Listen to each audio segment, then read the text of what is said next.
Welcome to Commuteless, a show about working from home with less stress and more freedom so you can live life on your terms.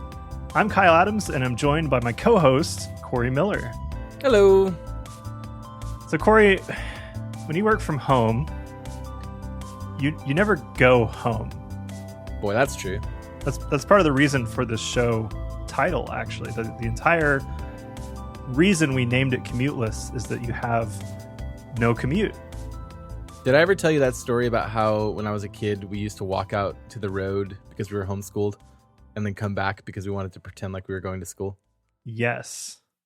Did I tell you that story on the show? Yeah, it was on the show. I can't remember which episode, though. Must have been early on. So you've been commuteless for a while. Yeah, well, that is actually true. The last time I had a real commute was when I worked for AT&T, which was back in, 2011, I think. And I would drive or walk there.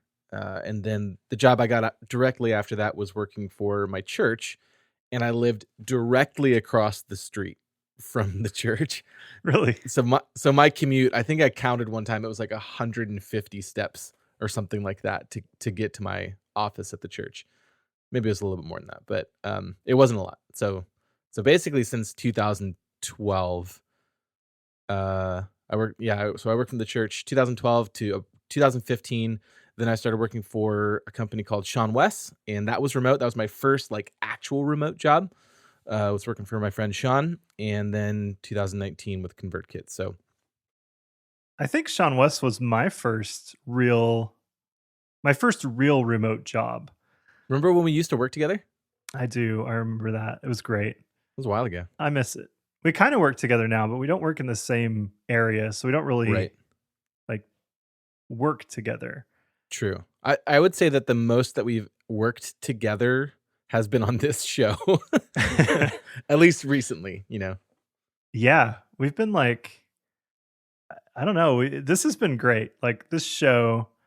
In the next episode, actually, we're going to talk more about your side stuff you're working on.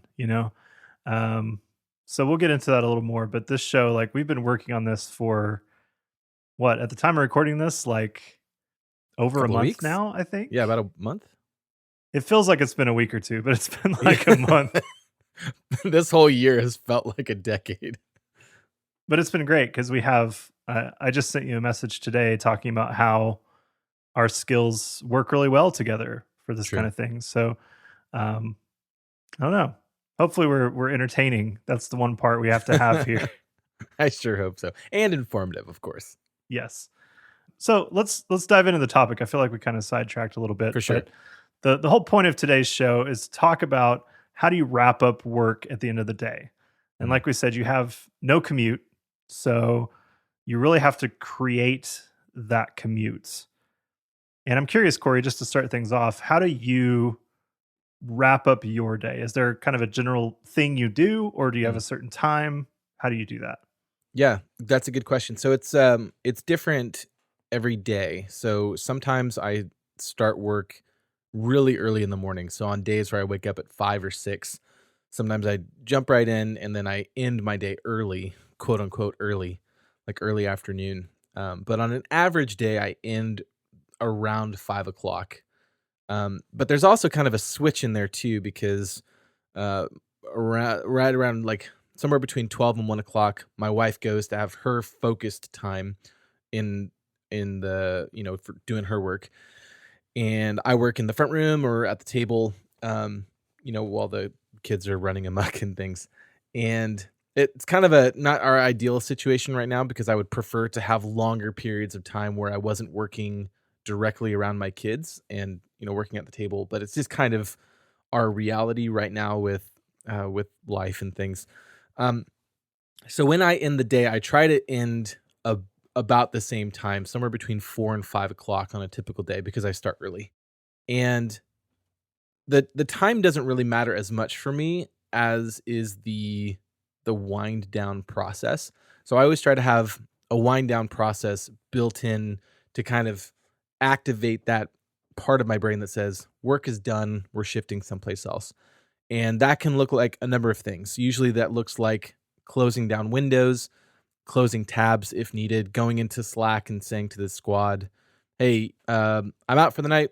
Wavy emoji, and doing things like that. And then I leave my space. I try and leave my space or close my laptop wherever I'm at, and just remove that from the space.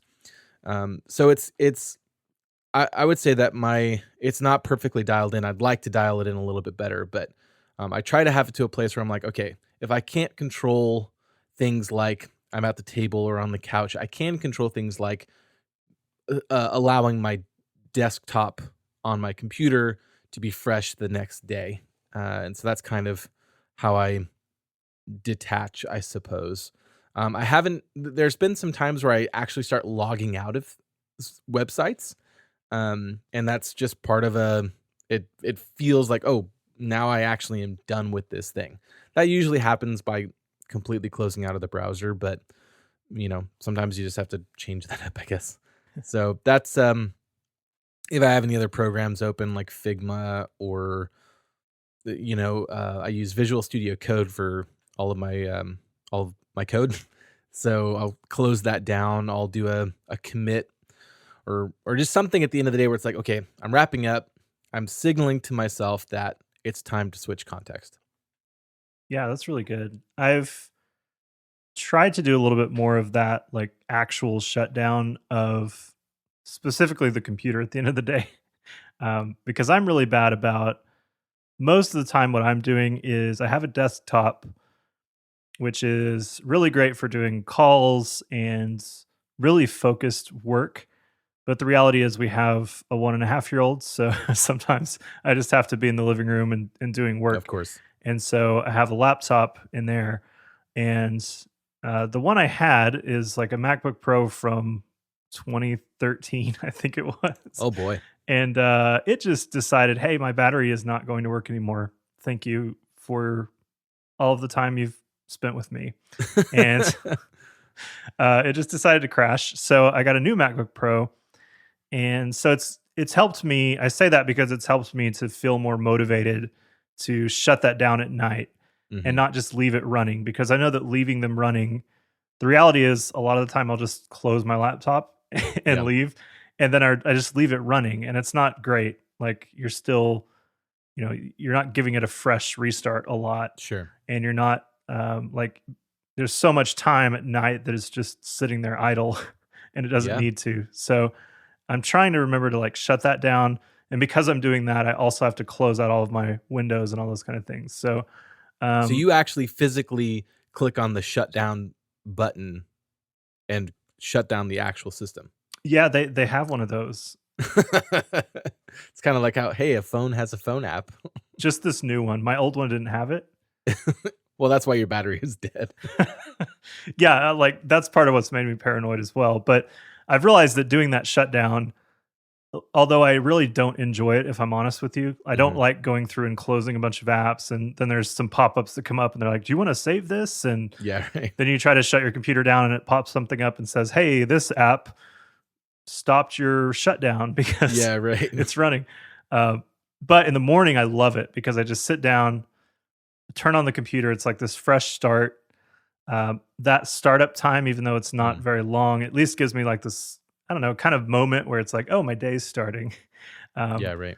and then once it starts up, like, you open things and just get what you need on the screen. And so I know we're not really talking about morning routine, but that stop at the end of the day helps me feel better the next day as well. Yeah. And so, shutting down at the end of the day, I think that's an important note to make, is that it's not just for your current day, it's also for your next day.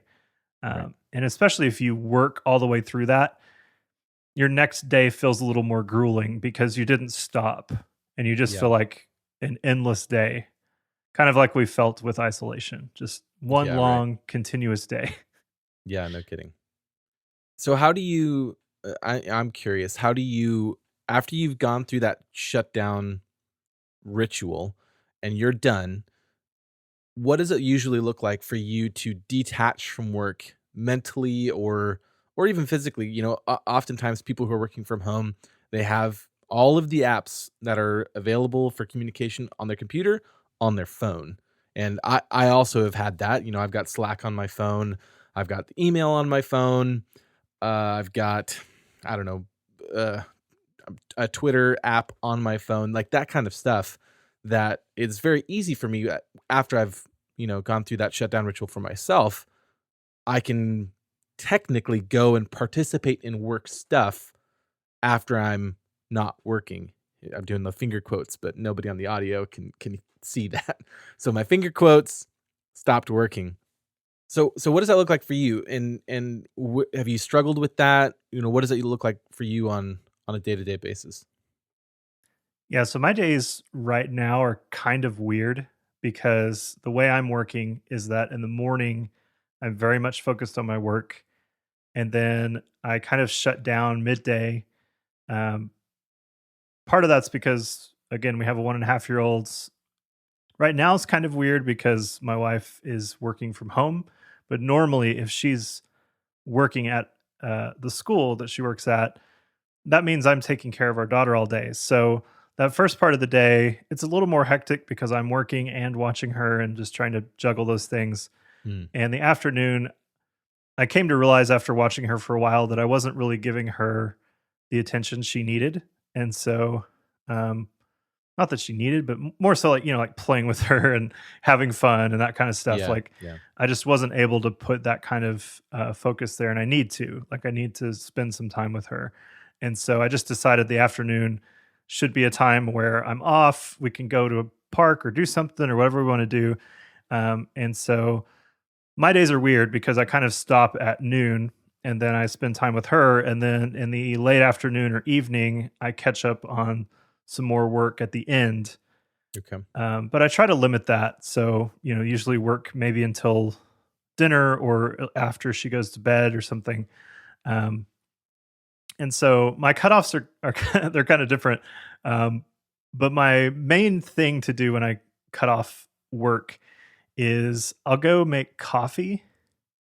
I know that seems kind of weird. At like in the evening? No, no, no, no. Like at noon. Sometimes in the Oh, evening, okay. yes, for the next day. So like cold coffee. So I'll make like cold brew or a flash chilled Chemex. Here's my nerd coffee love coming out. Sure. Yeah, absolutely. Um, Basically just cold coffee that I can put in the fridge, have the next day as like a nice cold drink to have. So Mm, I might do that in the evenings or in the afternoon. I might just like, it's really nice, Corey, because at the moment, and I know this will change, but at the moment, right around noontime when I'm done, I'll have lunch. Usually my daughter has lunch around the same time. And then at the end of her lunch, she takes a nap. And so, and she's the best sleeper in the whole world. If I could, yeah. if I could praise her for one thing, it's how well she sleeps. And so she'll sleep two Lucky. hours like every day, like clockwork. She sleeps 2 hours. And so as soon as she goes down for a nap, it's like just this silence throughout the house. And so sometimes that's part of my cutoff is just like sit there and listen. And I think even if you don't have kids, like shutting everything down, like if you're playing music, if you're doing whatever, like just turn stuff off and sit down for even 2 or 3 minutes in complete silence and just kind of, I don't know, refocus yourself. Like Mm, take yourself out of work and just realize that you can sit there and not stress out and not worry about anything and then move on to the next thing. So usually I'll do that and then I'll go like make some coffee. That process just is really relaxing to me. right. Um, or I'll go like play a game or something. That helps me as well. So I usually have some kind of video game that I've been playing. And so I'll just go play that for a little bit, just as like it. I guess it's still something I'm doing, but it's not work. Yeah. And I think that principle applies to both of those things. I'm making coffee, and by making coffee, just for anyone listening who doesn't know anything about me, uh, I don't make coffee as in like go put it in a filter and stick it in a drip coffee machine and watch it.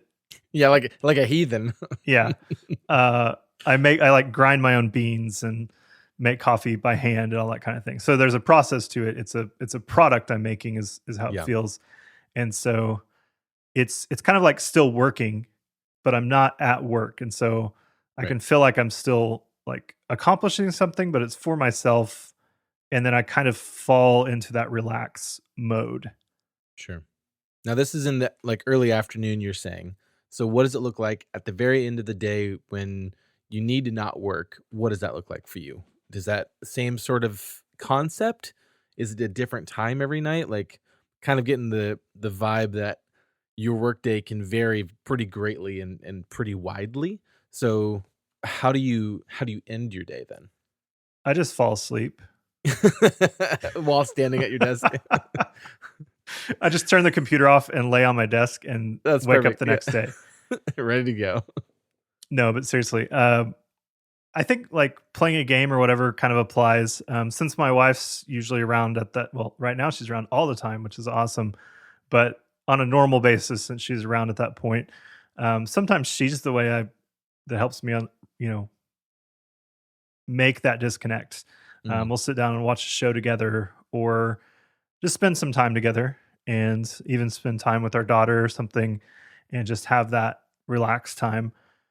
So that helps. Like I think having someone else around definitely helps because you feel less. What's the word I'm looking for, Corey? obligated? You you feel well, you kind of feel more obligated to them.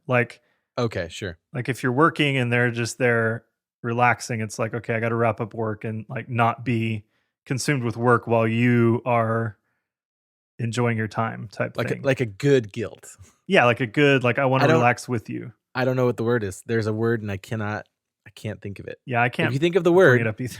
if you're listening to this and you think of the word, go to commuteless.fm/contact and let us know what that word is.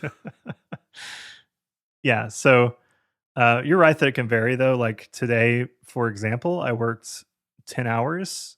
Uh, 10 hours of my day was work. And that's, I don't know. It's partially the times we're in. Like, for context of the show, it's still, isolation time. So, um, my wife's still working at home. We're still juggling that stuff.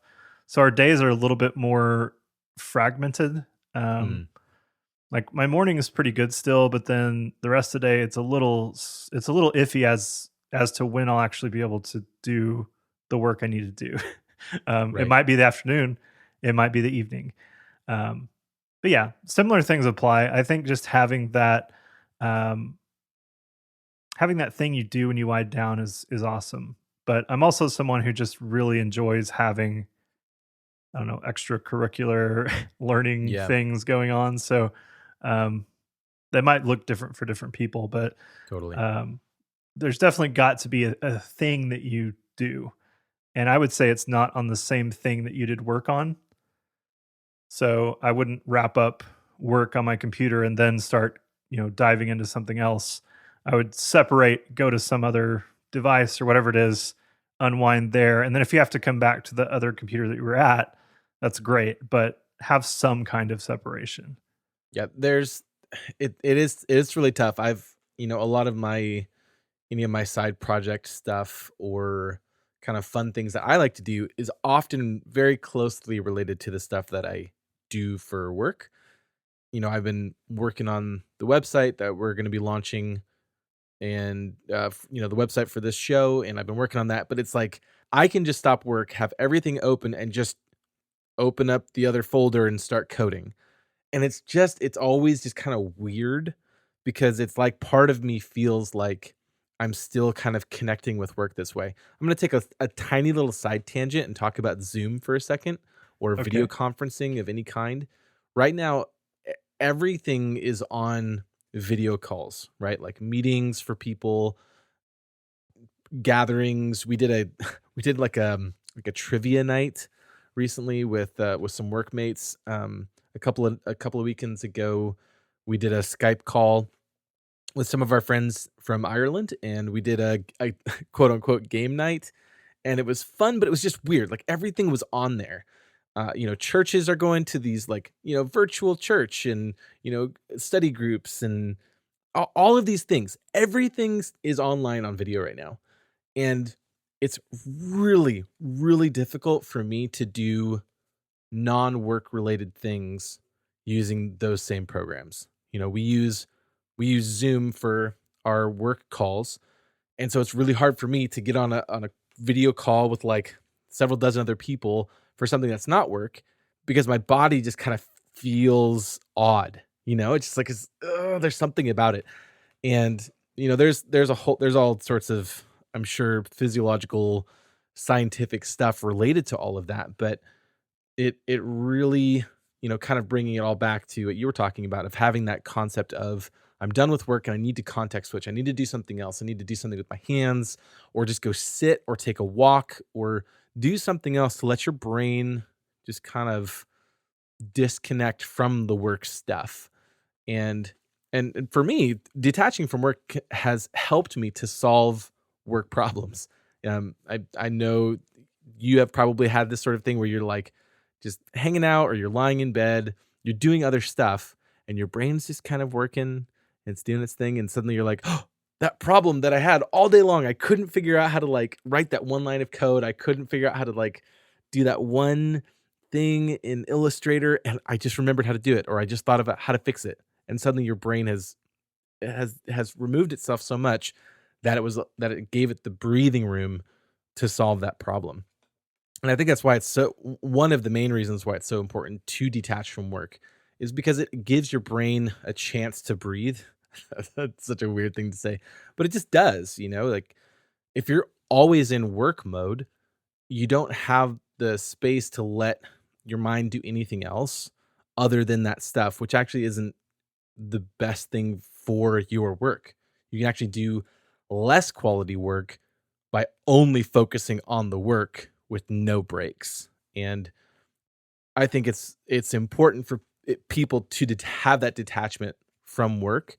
And I again, I understand that a lot of people they're working for different companies who have different expectations, and a lot of companies are still trying to figure out what it looks like to work remote.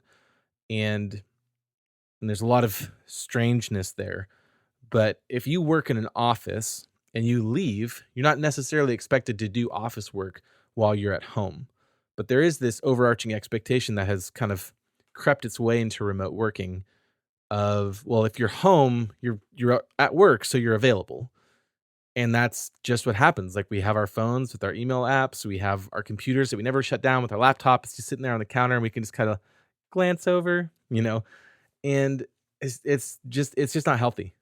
I think if you can't take a night off or a weekend off or time off of any sort, if you feel like you can't, that's actually a symptom of a larger problem.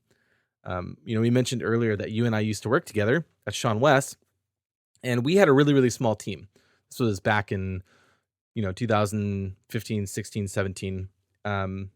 We worked together. It was like eight. I think at the peak there was 8 of us, and we were producing content, we were running a community, we were doing all sorts of stuff. We were doing a podcast. We did a podcast together before this podcast. Oh, you remember that podcast? I remember that podcast. It's invisible.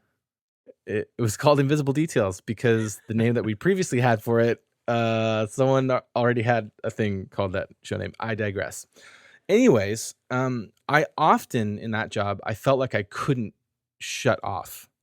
And that's because we were a small company, and I was, we were all, there wasn't really a hierarchy or anything like that, but I felt a big responsibility to help get this company or keep this company rolling. And there were a lot of just things that were happening that I felt like I needed to, I felt like I had to be always available. And to Sean's credit, our boss at the time, to his credit, he never put that pressure on us. He never put that pressure on me. I never felt from him that I had to work crazy hours. But for me, I put that pressure on myself. I often was like, oh my gosh, it's the weekend. I need to go check. I know it's the weekend. I shouldn't be here, but I should go check and just make sure everything's okay. And, but I wasn't doing the company any favors by overworking myself. And you and I both know, Sean is really big into sabbaticals. If you go to sabbatical.blog, I think he's got a great blog there. He's in his year-long sabbatical right now, which is like a crazy time to do that, but he was really big on rest, and he really encouraged us to rest. and he incorporated at Sean West every 7 weeks we would take a full week off. So we didn't necessarily get like quote unquote vacation time, but every 7 weeks we got a full week sabbatical, paid sabbatical. And a lot of people looked at that and were like, that's really weird that you're taking time off. You're only working 6 weeks and you're taking a full week off just randomly. But it actually helped us to do work better when we removed ourselves from work. We weren't allowed to work that week. We got in trouble. He would yell at me in his not yelly kind of a way. But it was so healthy to not work. Like, I think work is good. I think you're supposed to work. I think we're made to work. I think that the world is better because we work. But the world doesn't get better because we work ourselves to death. Like, workaholism is not something to be proud of. It's not a beautiful thing. It's something that damages you and it damages people and it can damage your relationship with your job. Yeah. And you really just you have to take charge of your work time. Because the reality is, especially if you work remotely, and there's different ways that working remotely can look. So I just want to mention that because, Yeah. for example, ConvertKit, the company we're working with, there's people all over the world. The whole team is remote, and everybody's in a different place. Yeah. Just about everybody's in a different place, and so that looks a lot different because somebody might message me at 3 a.m. my time, and I just have to not have notifications on, check it when I'm actually quote unquote at work, and not worry about that. And it's kind of this established thing that if you message somebody and they're not there, they'll get back when they're actually at work and they'll respond to you. And so, even if you work for a company who, you're all in the same general location, you're just working remotely. Um, when your time is over, when you're when you're done with the day, you just have to establish, okay, I'm not going to either not going to check these at all, or I'm just not going to respond to people after a certain time. Mm. And I fell into that at first because I love what I do with ConvertKit. I love helping with everything I'm helping with. And I fell into this trap of checking my phone and seeing notifications. And sometimes it would be like, I do a lot of things around there, Corey. um, so one of the things I do is helping with the knowledge base, where we do articles and videos and all that kind of stuff to help customers who need support with like those kind of materials. Yeah. I don't know what I was Sure. trying to say Yeah. there, Yeah. but uh, so I'd get a notification at, I don't know, 8 or 9 at night or something, and it wasn't meant to be checked then, and it wasn't meant to be worked on then. It was just this check in of, hey, thought of this thing, wanted to shoot it over to you. But then I would check it, and my brain would start working, and I'm like, oh yeah, Hmm. that would be awesome. I want to like create this article right now, and I'd go start typing it, and I'd be up to like 11 or 12 doing this Yeah. article, and I don't need to. I don't need to do that. And now I'm back into work mode. I have to shut myself down again, and then that caused like a lot of late nights because to shut down, I had to have some time where I felt like, okay, my workday's over. Now I can relax. I can go to Mm. bed, that kind of stuff. And so you have to be in charge of that. And I Right. think another healthy thing to do is when you message people and you know that they're probably outside of their normal work time, just establish up front that I'm not looking for a response. Like, sometimes I'll message Daniel, our support manager, and I just have like something I've thought of or something that happened throughout the day. And maybe it's my, evening work time or something. And I know that he wraps up generally around a certain time. And so Hmm. if I message him and I know that it's probably after that, I just start off with, hey, this is not important. Please don't respond right now. Yeah. And then I tell him, sometimes he responds back and he's checked it. But a lot of the time, like it's at least acknowledging that I'm not expecting you to give me your time right now, just like I don't want you to expect me to give you my time when Mm. I'm off of work. And so that's a healthy thing to do as well, is just communicate with your team. At With the support team at ConvertKit, we even like tell people when we're leaving. We just send a message in one of the Slack channels and say, "Hey, we're gone. See you guys later." And so that's just a way to let everyone know that you're gone, rather than just closing stuff down and leaving and assuming people know. Yeah, and I've heard various opinions on that. Some people are saying that that is like a virtual form of clocking in and clocking out and trying to be like, "Oh, hey, look, I've been working and I'm working and I swear." But I like it. I like doing that. I like that there's kind of this, "Hey, see ya." It's not for me, it's not, "Oh, I'm making sure that I'm, punching out so everyone knows that I've been working." It's about I'm communicating to my team what is happening with me because there's so much that isn't communicated when you're working remote. Like if you and I were sitting in an office and you walked out, I would see you walk out. Even if you didn't wave to me, you didn't say goodbye, I would see you walk out. And now my brain knows that Kyle's out of the office. And we don't have that stuff when we work remote. So we have to kind of create those sorts of things, I guess. Um, but yeah, I think that the expectation, and then also tagging on to what you said, is the expectation from you of not needing that right away. And there has to be some communication about that too. Like if you're on call or if you have a quote unquote pager, we have, infrastructure guys at ConvertKit who, they take turns being on call in case the entire app breaks because our company is based on the app working correctly.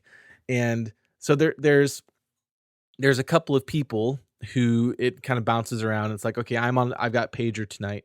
So they just leave I don't know how they have it all set up, but they leave their phone on or they have an alert system.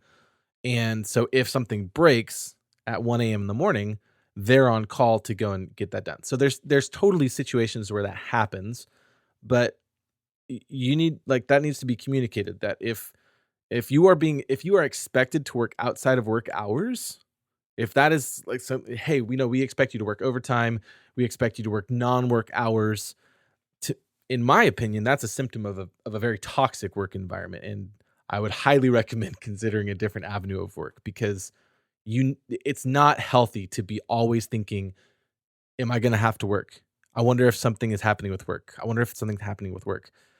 Last week, I took a couple of days off just because it was my daughter's birthday and we just needed to reset as a family. And I had some days and I was just like, I need some time off because I just have been, my brain was just, I was just fried. Stuff's happening in life, stuff happening at home, stuff happening at work. There's all these things.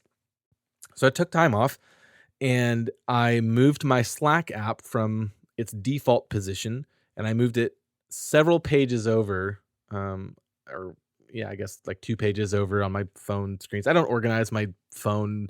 People are like, "Oh, I only have 3 apps on my home screen." I'm like, whatever, dude, just do whatever you need to. And so I moved it over. And so it was out of the way. I didn't see it. There were no badges. I don't have badges on my Slack app. And I disconnected my work email from my email app, which I've been thinking I should do anyways, because there's no reason why I should be checking my work email when I'm hanging out with my family at 6, 7, 8 o'clock at night. Like, there's just no reason for me to do that. There's nothing that's going to come up that I couldn't fix in the morning, typically. Right. And if there is something, someone's going to text me. My manager, my director is going to text me or call me, or Charlie is going to call me. And they, like, basically they're the only people who have permission at this point to do so. But if I've done my job right, which I think I do, there shouldn't be any of that stuff happening. And so there's nothing that, I broke my rule also this morning, Kyle. You were talking about not doing the thing that you said you were going to do. I wake up a lot during the night. And so I woke up around, I don't know, 4 o'clock. Yeah, 4 o'clock or something this morning. And Charlie, who I work with, she is in Spain. And that's, I think, 8 hours difference from me. Yeah, something like 7 or 8 hours different for me. So she's already in the middle of her workday, but it's 4 a.m. for me. And my thumb just like did that little natural tap the icon, and it opened up Slack, and I saw that I had a notification. I was like, "Oh, I wonder what." Oh, so I clicked on it, and it was just not important. It was a thing that was so not important about, "Hey, Corey, when you start your day, take a look at this. Something was broken. Some design, some HTML thing was weird." But then I started thinking about it. It wasn't urgent. It didn't matter. It wasn't losing the company billions of dollars. Sometimes at different, maybe your work, maybe you would make a mistake and something is is broken, right? But that I shouldn't have. I shouldn't have, Kyle. I'm confessing to the world, and maybe I need to instate better tools to keep me from doing that. There are tools on phones, on most modern phones, that allow you to close down access to specific apps during specific times of day. And I should go back to doing that. I should, because I don't need to. I need my sleep. It's more important for me to sleep and wake up rested than it is for me to sit there for 30 minutes thinking about, oh, I wonder what it is that caused that thing to be so broken. I don't know, because that's what we do. We start thinking about that, and you can't get back to sleep, and then you're not well rested, and so on and so on and so forth. So it's not expected of me. So it's not the company's fault. It's not ConvertKit's fault. It's my fault for not sticking to my boundaries and maintaining a healthy distance of sorts from my job. Yeah, and this is especially true for those listening who run their own business. Mm, If you're working for yourself and you're working from home, I've been there. I did that for a while. Technically, I kind of still do that. I don't know. It's a weird situation. But anyway, that is tough as well because it's just you. Like, you don't have coworkers to say goodbye to and wrap it up and close stuff. You're probably much more interested in your work than if you work for a company because it's things that you're building, it's things that you're interested in. You are pushing towards something, and it's very hard to wrap up on that. I've definitely had that experience the past month or so, Corey, because I've been making all the show art for this show, and hmm I love it, but I can't stay up till 1 a.m. trying to work on it. I have to get some sleep. And so Yeah. that's my fault. Like Corey's not, messaging me at 12 a.m. and saying, "Hey, you still working on that thing?" Uh, it's all up to I me. mean, do you want me to? I Sure. could. Yeah, just let me know. No. No, but seriously, it's just you. And I think this is very true no matter what how you work, if you're working by yourself or if you're working with a team, however it is, but especially if you're working for yourself, the work never ends. There is no okay, I'm done with everything. Let's wrap it up and just see how it goes from here on out. There's just endless things to do. Mm, And if you're working for yourself, you are every department, right? You you have to go check your email and respond to people and create advertising and create visual assets and make sure you have whatever you're using to market with, you have that done, and the products you're creating, you have to work on that. And like there's just all these things that pile up. And it's very easy to just sit there and say, well, I finished all of my work for the quote unquote marketing department today. So now let's go work on this product that I was yeah, I was right. working on. Right. And then before you know it, you've used every ounce of your day and it's been spent on that. And no matter how much you love what you are doing, and it's good to really love what you're doing, but no matter how much you love that, burnout still happens. Totally. And you have to monitor that and you have to have a cutoff time. Um, I know Jeff Sheldon, ugmonk.com, by the way. Jeff Sheldon, I don't know if he uses this as like a cutoff time for his day, but I think it's nice that he's been blending in some stuff about like making bread is something that he's been working on. Mm, I know he makes coffee and like he just has some stuff that he does outside of work, and he's been mixing that in with some of his content and kind of sharing with people, hey, there's more to me than just this work I do all day. mm. He owns the company, works for himself, but there's stuff that happens outside of work, and I think that's really important. And honestly, as much as I'll be honest, I used to watch and listen to a lot of content like this, but the idea that you should just work until you fall over and constantly just push and push and push, it's just not healthy. And I've gone down that route and I completely burned out. Uh I didn't even post stuff for like a year, Corey. Do you Mm. do you remember this? It was I like remember. Yeah. Yeah. I think 2017, 2018, I think 2018 Yeah, I into think that's right. 2019. I just like I just shut down. Like I got to this point where I actually my birthday and finding out about my daughter's birth landed on this like 2 days or 1 day apart actually. So my Oh, wow. birthday, I had my 30th birthday. The day after, my wife's like, "Hey, by the way, I'm pregnant." Hey, by the way. So all of that hit me at one time, and it was this finally the shock I needed to say, "Hey, what am I actually doing? Like, Yeah. am I doing what I need to be doing? Is this going anywhere? What's happening?" And so I kind of had this existential thing where I was thinking about everything I've been doing. Mm.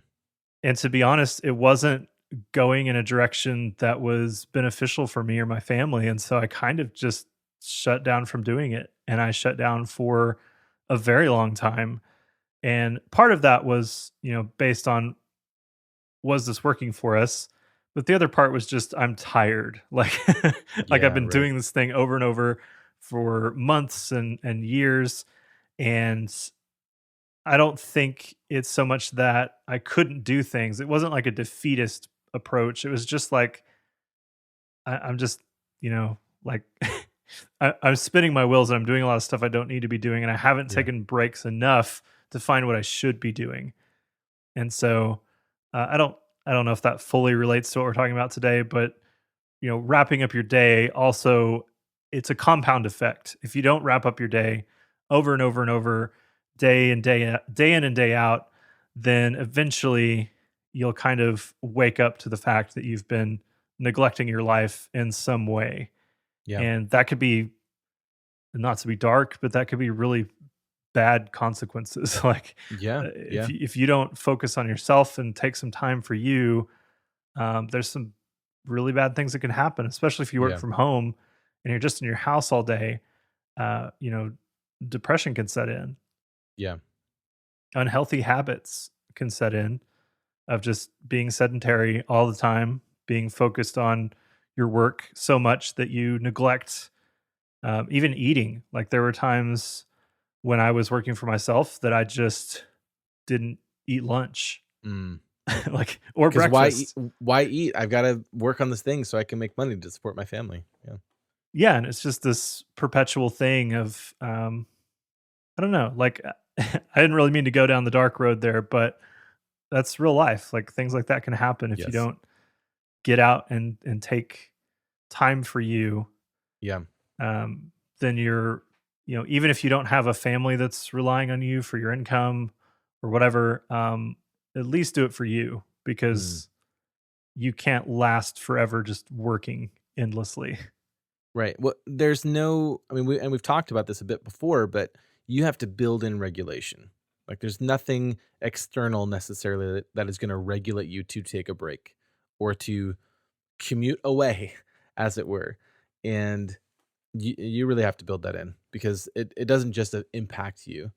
And you can't do really, really good work. I believe you can't do really, really good work if you never detach, you never walk away, you never split your mind from not split your mind, but you never, remove yourself from the context of work. It just I've worked the 16-hour days, man. It sucks. Like I never feel after a really, really long day of work that all of the work I did was really, really good. I usually feel like, okay, I worked like 10 hours today. I think I did like 2 good hours, Like Yeah. if I work shorter days, like a normal day, I usually find that a higher percentage of that day is quality work versus just like slamming myself against the wall trying to get more time in. And again, I love that you use the term it compounds over time. I think that's so, so true. And, it's,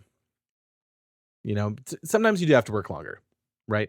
But if Yeah. that's every single time, if that's every single day, you're going to burn out faster than you ever thought. And it's going to come at you from the left side, the left in the back in your blind spot. You didn't know it was there. And all of a sudden it's going to hit you and you're like, oh, I don't even want to do anything anymore. And so you prevent that. You prevent it by doing these sorts of things. You detach, figure out end of day rituals.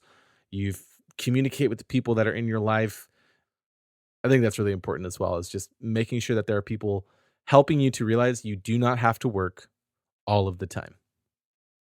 You don't. And the final thing I would say is that you're right, Corey. There's times where you have to work longer than you planned, or you have to work on a day that you didn't plan to. Yeah. I know that if you're listening to this, you're thinking, well, what about that time that this happened? And there's Mm, always going to be that of one time course. that this Of thing course. happened. But on a regular basis, what are you doing?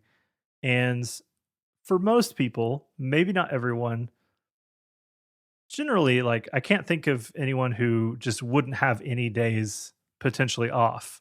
Like, for most people, that's the weekend, Saturday and Sunday. Mm, For you, maybe you have to work weekends, but you have, like, I don't know, Tuesday and Wednesday off, whatever that is. On those days that it's established with, either yourself if you're working for yourself or mm. for the company you're working with, whatever those days are that you're taking off that are supposed to be rest days. That's the whole reason we take those days off. Yes. Um, Use those to rest. And that doesn't mean, maybe you can work on your hobbies or something else that you wanted to do. But as far as your normal majority of the time work schedule, take off from that. Take those weekends and relax and don't worry about work. Don't try not to think about work. Just put it in the back of your mind. And I'm so guilty of, waking up on Saturday, I feel relaxed, I'm not stressed, and then halfway through the day, I go check something that has to do with work because, oh, I'm just curious if this happened or Mm, curious what my next week's going to look like, even though I don't need to see that yet. And then it turns into this big thing where I've got to reply to somebody, or I think, oh, wait, I didn't do this thing or that thing. And it snowballs into, okay, I have a 3 or 4 hour workday now that I didn't plan yeah. for. Right. And it's not healthy. So you have to make that margin. And I think that's, if you've just started working from home, I think this is highly relatable for you. If you've just started working from home, that structure's not there. That when you're in an office environment, a manager, whoever it is, they're going to establish up front when you're supposed to be there, when you're supposed to leave, when you're supposed to take your lunch break, stuff like that. And it's this highly structured environment. But when Mm, you work from home, you are the manager of that. You're not necessarily your manager. You may still be working for someone, but as right. far as Yeah. your time goes, you are your manager for how do I shut down? How do I leave? How do I begin my day? All of those things, they're not provided for you anymore. And so you Right. have to establish that and you have to communicate that with, the company you're working with. And I think, Corey, that you're right. There's a lot of companies right now who are trying to determine how do we work remotely. And part of that, you have to have a conversation. Like, you can't be intimidated by your bosses or people above you. Just talk to them, like say, hey, I really need a cutoff time. Maybe they haven't thought about that. Maybe that's just like Yeah. they're Yeah. not used to it yet either. They're still learning. Like, there's still people just like you. Um, the worst they can say is like, well, we don't have cutoff times here. And then you can go try to find a different job. But Right.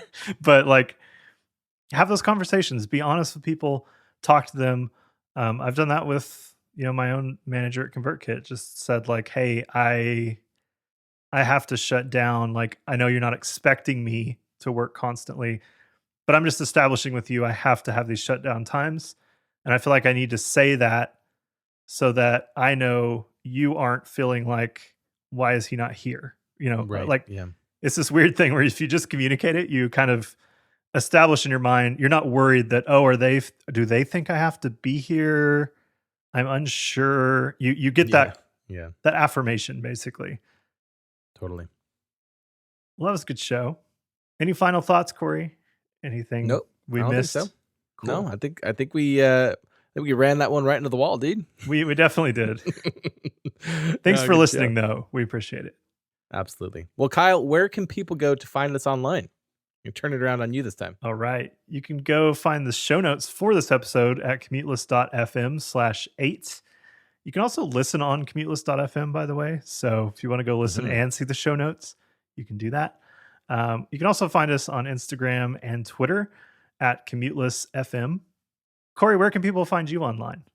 You can find me at corydhmiller.com, or you can find me on Twitter, corydhmiller.